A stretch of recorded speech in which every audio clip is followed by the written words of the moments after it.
Welcome to another how-to video. How to add friends in Whiteout Survival. Hey gamers, today our topic is all about how you can add friends in Whiteout Survival. Let's start by opening Whiteout Survival. Now click the chat tab at the bottom of your screen, below the chapter mission.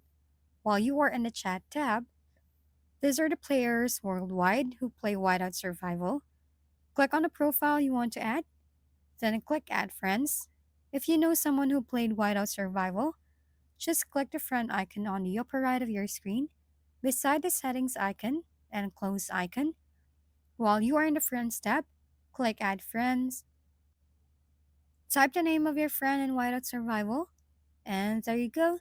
You have now successfully learned how to add friends in Whiteout Survival. That's it for this tutorial. For more how-to videos, please don't forget to subscribe and hit the like button if this video has helped you. And don't forget to share your comments or suggestions in the comment box below. Thanks for tuning in, and we'll see you next time.